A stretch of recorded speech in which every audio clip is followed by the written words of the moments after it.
যখন আপনার প্রাণ বায়ুটা বের হয়ে যাবে, যত কোটি টাকার সম্পদের মালিক হন না কেন, ওই পরিবারের জন্য যত মায়া করেন না কেন, যে পরিবারের জন্য আপনি সকল কিছু করতে পেরেছেন, ওই পরিবার পরিজন আপনাকে খাট থেকে নামিয়ে দিবে। তারাই আপনাকে কবরে রেখে আসবে, কারণ আপনার আর কোনো প্রয়োজন।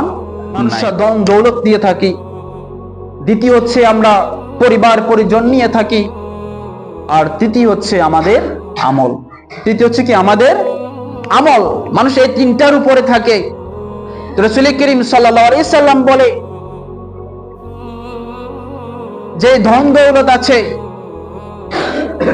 এই ধন দৌলত তাকে বলতে থাকে যে আমি তোমার জীবনভর তোমার সঙ্গে আছি, কিন্তু যখন তুমি মৃত্যুবরণ করিবে তখন আমি তোমার নয়, তুমিও আমার নহে, আমি আর তোমার সঙ্গে নাই।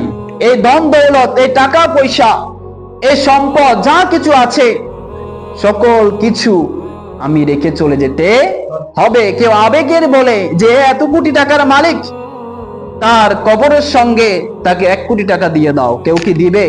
দিবে না। এত সম্পদের মালিক, তাকে কোনো কিছুই দেওয়া হবে না। এখানে ওই ধন দৌলত বলতে থাকে যে আমি তোমার জীবনভর তোমার সঙ্গে আছি, কিন্তু যখন তুমি মৃত্যুবরণ করবে আমি আর তোমার সঙ্গে নাই। এরপর পরিবার পরিজন তারা বলতে থাকে আমিও তোমার সঙ্গে সব সময় আছি, কিন্তু যখন তুমি মৃত্যুবরণ করিবে আমিও তোমার নয়, তুমিও আমার নহে।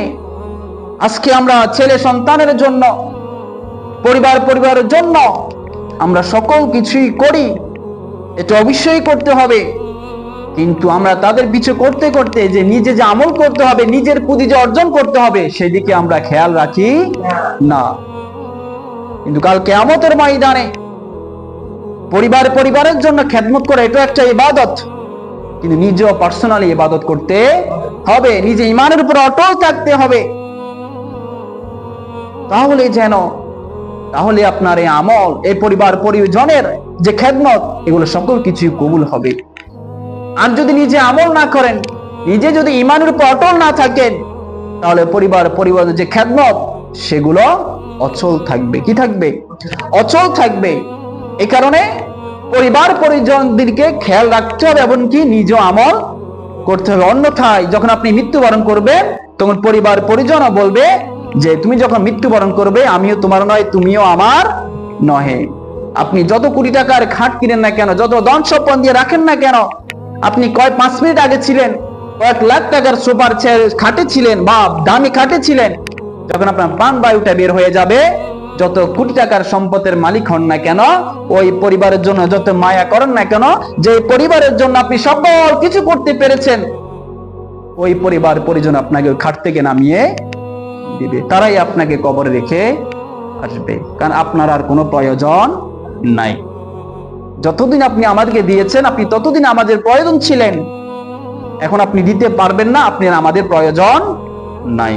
তখন তারাও বলে দিবে যে আমিও তোমার নহে, তুমিও আমার নহে। শুধু একটাই জিনিস বলবে যে আমল আছে, এই আমলটাই বলবে আমি তোমার জীবনেও আছি, আমি তোমার মরণেও আছি, আমি তোমার পরকালেও আছি, আমি সদা সর্বদা তোমার সঙ্গেই